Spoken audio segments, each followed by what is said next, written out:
La encefalomielitis aguda diseminada, también conocida como encefalomielitis postinfecciosa, de ahora en más la vamos a llamar ADEM por sus siglas en inglés, es un proceso de evolución aguda, rápidamente progresivo, de naturaleza autoinmune y que compromete el sistema nervioso central.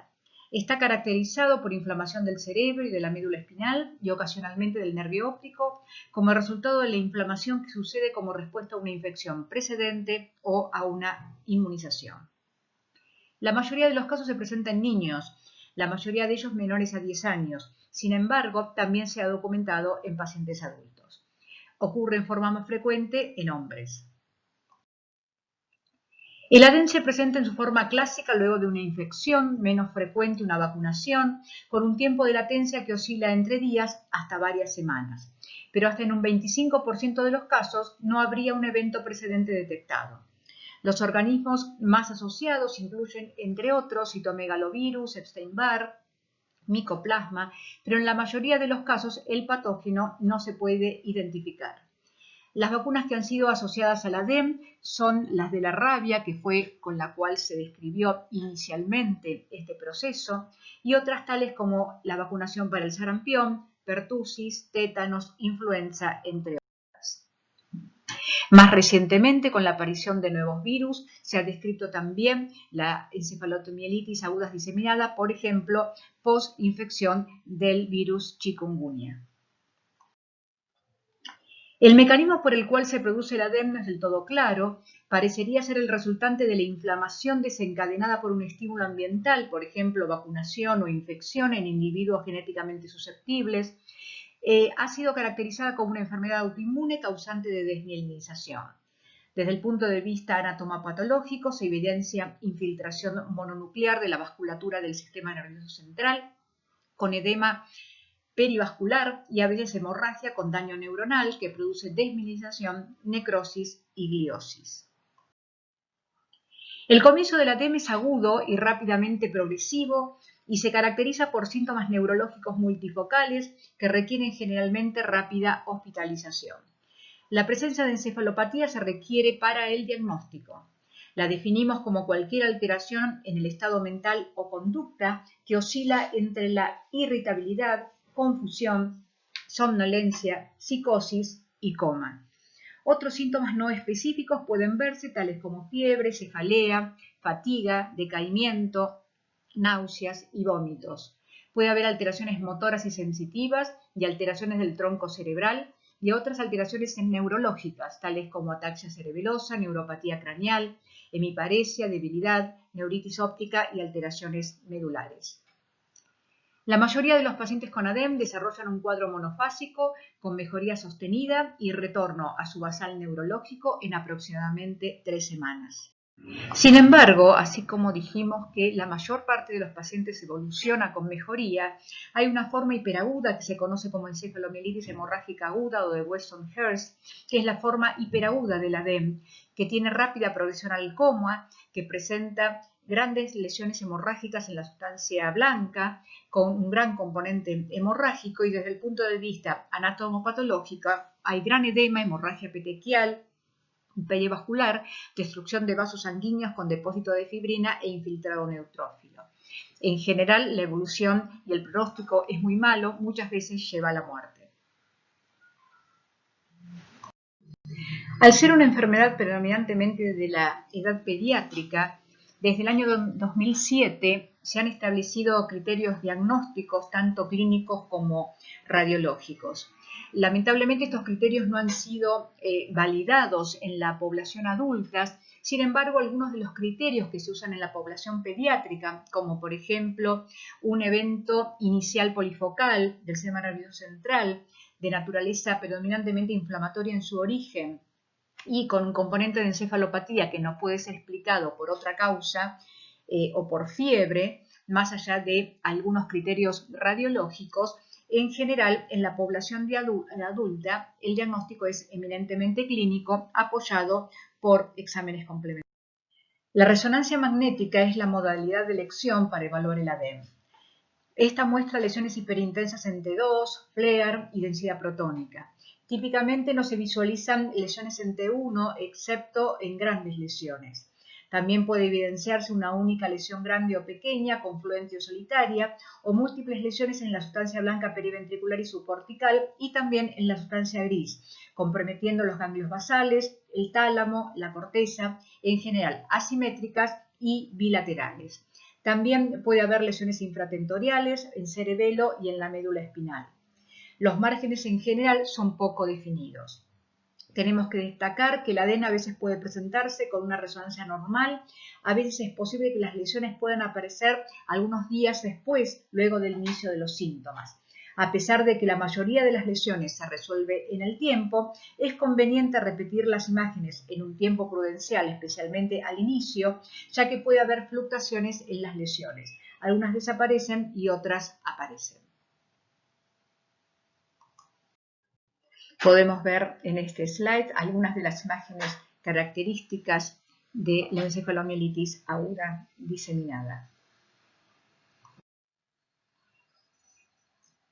¿Cómo seguimos con el diagnóstico? Es importante, obviamente, obtener una muestra de líquido cefalorraquídeo para su estudio. El análisis del líquido cefalorraquídeo puede mostrar anormalidades en un 50 a 80% de los pacientes con ADEM. Puede haber pleocitosis linfocítica y leve aumento de proteínas en el líquido cefalorraquídeo. Un porcentaje bajo de pacientes pueden tener bandas oligoglonales presentes, en general es bajo, 12.5 a 13%, aunque en general estas suelen ser transitorias. Entonces, como no hay un marcador o biomarcador específico o test diagnóstico que establezca el diagnóstico de ADEM, este se basa en datos y hallazgos clínicos de resonancia y de líquido cefalorraquídeo. Puede y debe considerarse siempre cuando un paciente se presenta con déficits neurológicos multifocales, sin antecedentes previos, con una o más lesiones desmielinizantes y si hay una historia previa de infección o de inmunización. Con respecto al diagnóstico diferencial, en un paciente con encefalopatía y signos multifocales, el espectro es muy amplio. Abarca desde trastornos inflamatorios primarios del sistema nervioso central, pasando por trastornos inmunológicos de enfermedades sistémicas, todo el espectro de las vasculitis cerebrales. Obviamente, lo más importante descartar inicialmente procesos infecciosos y también como desórdenes no inflamatorios y malignidad. La distinción entre el ADEM y la esclerosis múltiple en su primera manifestación es uno de los diagnósticos diferenciales más importantes y a veces bastante difíciles de realizar. Algunas de las características, tanto clínicas como imagenológicas, que puedan indicar un diagnóstico u otro, las podemos mostrar en este slide. Obviamente, el ADEM es más frecuente en los chicos, con una cierta predominancia en los varones, en general antecedente de infección o de inmunización, usualmente con mucho compromiso del estado general. Algo importante y que muchas veces lo destaca es obviamente la presencia de signos multifocales en el inicio y la presencia de encefalopatía. Un líquido cefalorraquídeo patológico, resonancia con lesiones grandes, pseudotumorales, con gran efecto de masa, con lesiones que captan gadolinio todas en forma uniforme y que una neuropatología que muestra un cerebro edematizado, con desmineralización perivascular, la mayor parte de las lesiones de la misma edad, y con exudados fibrinoides, infiltrado linfocitario y de macrófagos. Nuevamente, destacar la importancia de las características, sobre todo imagenológicas, en relación a la ADEM versus la esclerosis múltiple. En la parte superior podemos ver lesiones más típicas del ADEM y en la inferior lesiones más típicas de la esclerosis múltiple, en la cual, como ustedes pueden ver, un patrón perivascular, en general perpendiculares, lesiones ovoideas, que en general lesiones confinadas al cuerpo calloso, y con lesiones medulares que en general comprometen no más de 3 segmentos. Acá también evidenciamos más claramente la diferencia entre lesiones que son más típicas de la encefalomielitis aguda diseminada y en comparación con las lesiones más claramente sugestivas de esclerosis múltiple.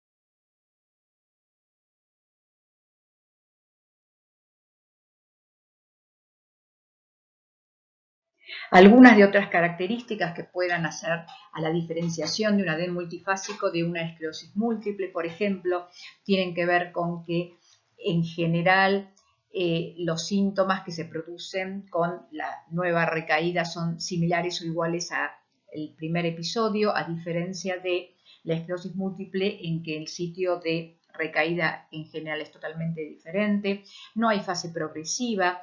En las resonancias magnéticas suele haber remisión completa o casi completa de las lesiones.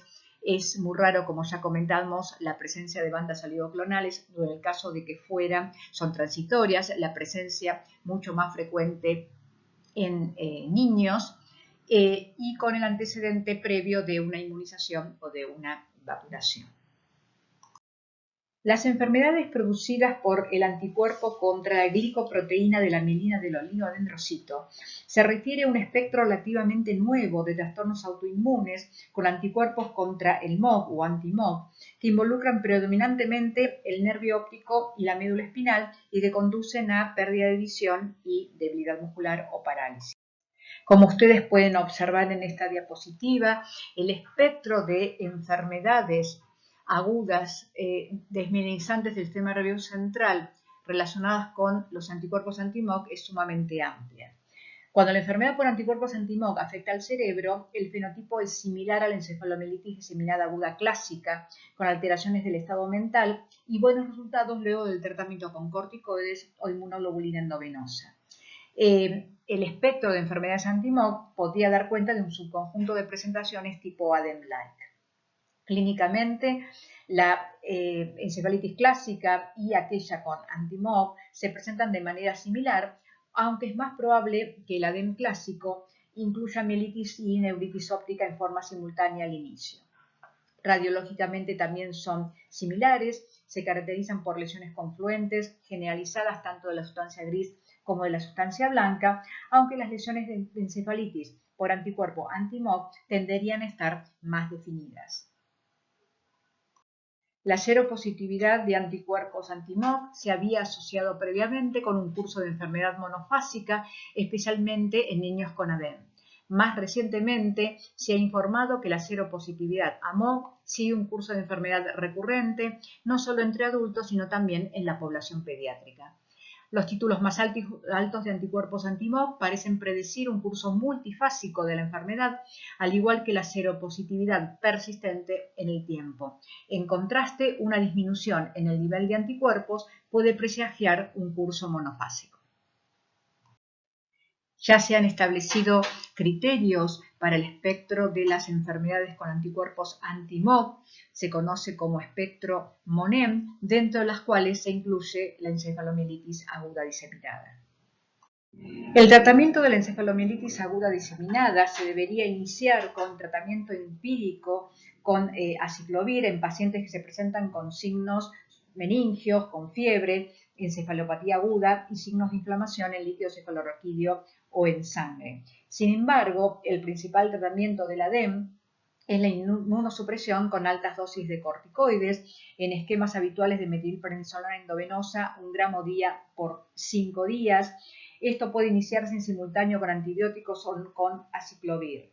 Si la respuesta a los glucocorticoides es pobre, se puede continuar con inmunoglobulina endovenosa, 0,4 gramos kilo en 5 días, 2 gramos kilo total, o en el caso de que no fuera posible la inmunoglobulina endovenosa, hacer recambio plasmático entre 5 a 7 recambios.